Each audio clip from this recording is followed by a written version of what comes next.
नमस्ते दोस्तों, मैं हूं अरविंद और आज हम बात करेंगे कि क्यों चंद्रमा धीरे धीरे पृथ्वी से दूर जा रही है। सबसे पहले चंद्रमा की गति के बारे में थोड़ा सा बात करते हैं। चंद्रमा धरती के आसपास एक इलिप्टिकल पाथ में घूमता है। इस पाथ को ऑर्बिट कहते हैं।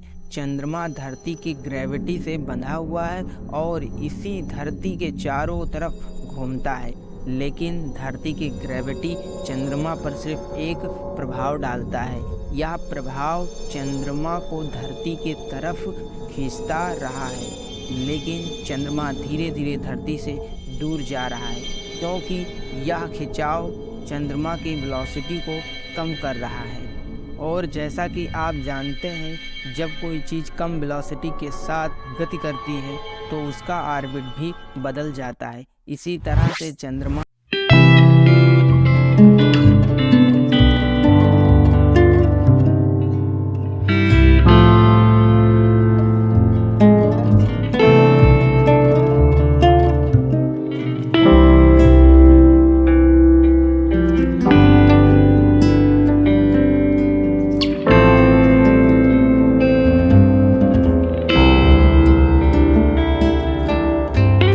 इसका एक और कारण है चंद्रमा के मास का कम होना। जैसा कि आप जानते हैं, कम मास वाले ऑब्जेक्ट के लिए ग्रेविटी का प्रभाव कम होता है, इसीलिए चंद्रमा का धरती पर कम असर होता है और उसका ऑर्बिट भी धीरे धीरे बदलता रहता है।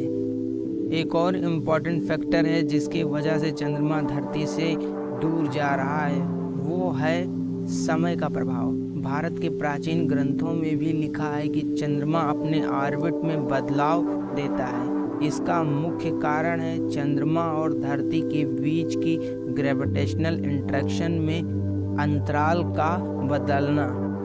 जब धरती चंद्रमा के एक तरफ होती है तो उसकी ग्रेविटी के प्रभाव से चंद्रमा की ऑर्बिट की तरह एक प्रकार का अंतराल बन जाता है, और जब धरती चंद्रमा की दूसरी तरफ होती है तो उस समय चंद्रमा धरती से थोड़ा दूर जा सकता है। इस प्रकार समय के साथ साथ चंद्रमा की ऑर्बिट में भी बदलाव होता है।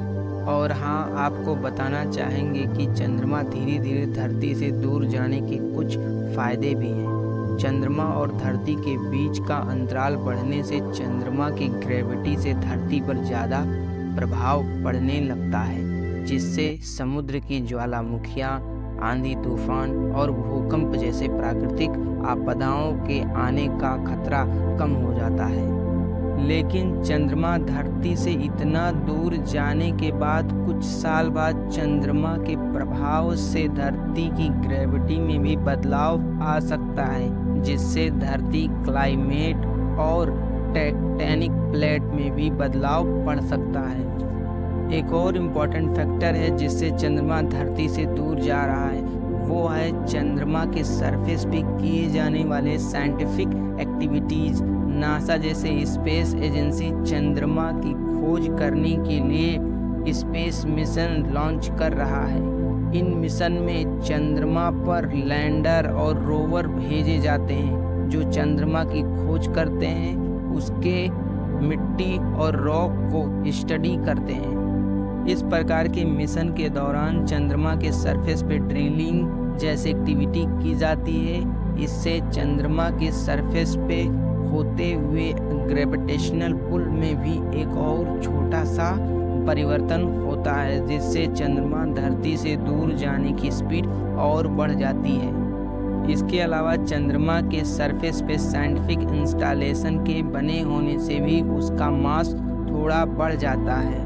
और जैसा कि हमने पहले बताया है कि कम मास वाले ऑब्जेक्ट के लिए ग्रेविटी का प्रभाव कम होता है, इसीलिए चंद्रमा के मास बढ़ने से उसकी ग्रेविटी भी बढ़ जाती है, जिससे वह धरती से और दूर जाने लगता है। इन सभी फैक्टर की वजह से चंद्रमा धीरे धीरे धरती से दूर जाने लगता है, लेकिन इसका सबसे बड़ा कारण अभी तक चंद्रमा और धरती के बीच की ग्रेविटेशनल इंटरेक्शन ही है, जिससे चंद्रमा धरती की तरफ खींचा जाता है और उसका ऑर्बिट धीरे धीरे बदलने लगता है। तो दोस्तों ये थे चंद्रमा धरती से दूर जाने का कुछ कारण। हम आशा करते हैं आपको ये वीडियो पसंद आई होगी। अगर आपके मन में कोई सवाल है तो आप कमेंट बॉक्स में ज़रूर पूछ सकते हैं। यदि यह वीडियो पसंद आई है तो वीडियो को लाइक कीजिए, शेयर कीजिए और हमारे चैनल को सब्सक्राइब कीजिए। मिलते हैं किसी अगले वीडियो में किसी नए टॉपिक के साथ। तब तक के लिए धन्यवाद।